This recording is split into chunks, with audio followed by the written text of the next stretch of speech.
салому дуруд ба мухлисони дастаи барселона ва канали БАРСЕЛОНА. шаби гузашта барса дар меҳмонӣ бо дастаи ЭЛЬЧЕ рақобат намуд. Мемфис Депай голи доҳуми худро дар бозӣ бо ЭЛЬЧЕ дар мавсими имсолаи Ла Лига зад ва аз соли 1985-86 ин аввалин бор аст ки то моҳи март ягон бозингари барселона зиёда аз 10 гол зада наметавонад. имрӯз мо дар бораи бозӣ бо ЭЛЬЧЕ пурра бароятон маълумот медиҳем.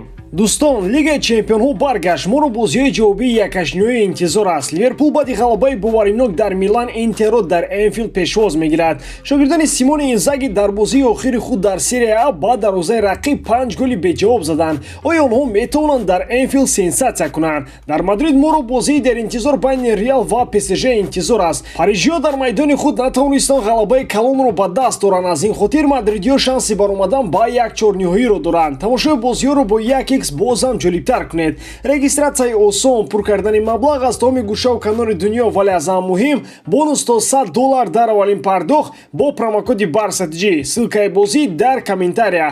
Ба ҳама муваффақият. ҳайати асосии дастаро хави чунин интихоб намуд. Дарвозабон Тер Штеген, мувозиятгарон Дани Алвес, Ронал Араухо, Жерар Пике, Жорди Алба, ниму мувозиятгарон Френки де Йонг, Серхио Бускетс, Педри, ҳамлагарон Усман Дембеле, Абамеянг, Гави. Дар оғози бозӣ Абамеянг бо Дембеле комбинатсияи хуб иҷро намуд ва баъди партофти Дембеле Абамеянг ба тӯб расида натавонист. Баъдан Раул Гутия аз дастаи ЭЛЬЧЕ зарбаи хатарнок ба дарвоза истанд. Аввал Дембеле бо дарвозабони ЭЛЬЧЕ 1-1 баромада зарба зад, вале баъдия зарбаи ӯро рафт кард. Баъдан Френки де Йонг зарбаи иловагӣ зад, аммо Гонсалес нагузошт ки тӯб вориди дарвоза шавад. Дар дақиқаи 37 мувозиятгари ЭЛЬЧЕ Хуан Мохика аз канори чап ба ҳуҷум гузашта ба ҷаримагоҳ партоф кард ва тӯбро Моренте соҳиб шуда каме болотар аз дарвоза зарба зад. Хеле ҳамлаи хатарнок. Ҳамлаи ҷавобии Барселона Френки де Йонгро 1-1 бо дарвозабони ЭЛЬЧЕ баровард, вале Эдгар Бадия маҳорати олӣ нишон дода бори дигар дастаашро аз гол хӯрдан наҷот дод. Дар дақиқаи 44 баъди иштибоҳи Педри Фидел аз канори чап ба ҳуҷум гузашта ҳисоби бозиро 1-0 ба фоидаи мизбонон намуд ва бо ҳамин қисми аввали бозӣ ба анҷом расид. дар қисми аввали бозӣ футболбозони Барселона нисбати ЭЛЬЧЕ хунукназарона рафтор мекарданд ва ин ҳам боис шуд ки бо гол онҳоро ЭЛЬЧЕ ҷазо дод. бисёри ҳамлаҳои Барселона ба воситаи Усман Дембеле роҳандозӣ мешуд ва Дембеле тӯбро зиёд гум кард. ин ҳам як далели дигар ки Дембеле бояд маҳз аз курсиҳои эҳтиётӣ вориди майдон гардад, ҳангоме ки футболбозони рақиб аллакай хаста гардиданд ва ӯ суръати баландашро бар зидди онҳо хуб истифода карда метавонад. Френки де Йонг, Гави ва Педри ба худ монанд ва агар Де Йонг ҳолатҳои гол заданро истифода мекард, ҳисоби бозӣ баъди қисми якум 1-2 ба фоидаи каталониҳо мебуд. Гави ҳамлагар нест ва дар ин мавқеъ таоман натиҷаи хуб нишон дода наметавонад ва ин иштибоҳи сармураббӣ буд ки дар қисми дуввум бояд зуд ислоҳаш мекард. Дани Алвес бо тӯб хеле олӣ бозӣ мекунад, вале ҳангоми ҳамлаи рақиб хеле суръаташ заиф мегардад. дар бораи Тер Штеген фақат ҳамон суханҳои пешинаро такрор мекунам ки аввалин зарбаи мустақим ҷониби дарвозаи Барселона бо гол анҷом мешавад. барои дарвозабони касбӣ ҳамин кофист. дар қисми дуюм хави ба ҷои Гави Ферран Торесро вориди 60 баъди партофти Дембеле ва паси Жорди Алба ба задани гол мушарраф гардид ва ҳисоби бозиро 1-1 намуд. баъди ин ҳардуи ҷониб ба аксулҳуҷум гузаштанд ва Ферран Торес маротибаи дуюм тӯбро болотар аз дарвоза равон кард. дар ҳамлаи ҷавобии ЭЛЬЧЕ Милия тӯбро дар даруни ҷаримагоҳ соҳиб шуда хеле зарбаи қавӣ зад ва Тер Штеген моҳирона Барселонаро аз гол наҷот дод.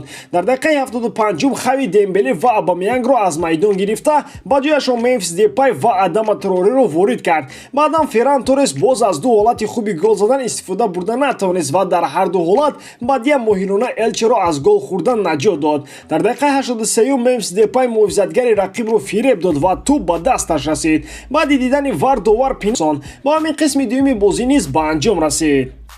чунин бозиҳои душвор ҳам барои футболбозон ва ҳам барои мухлисон хеле зарур аст ки футболбозон масти бад нашаванд ва мухлисон маззахӯрак нашаванд ки дар ҳар як бозӣ Барселона чорголӣ ба дарвозаи ҳарифон мезанад. дарвозабони ЭЛЬЧЕ хеле маҳорати олӣ нишон дод ва ин аллакай анъана гардидааст ки футболбозони дигар дастҳо маҳз бар зидди Барселона беҳтарин ҳунару истеъдодашонро нишон медиҳанд, зеро Барселона ҳоло ҳам топ клуб аст. Тер Штеген дар қисми дуюм пурра хатогиҳояшро ислоҳ кард ва маҳз Тер Штеген буд ки Барселона имрӯз ғалаба ба даст овард. Мемфис Депай рақобати шадидро барои ҳайати асосӣ аллакай эҳсос кард ва акнун ба хави исбот намуда истодааст ки ӯ низ аз дигарон кам нест ва бояд дар бозӣ бар зидди Галатасарай маҳз Депай арзандаи ҳайати асосӣ гардад.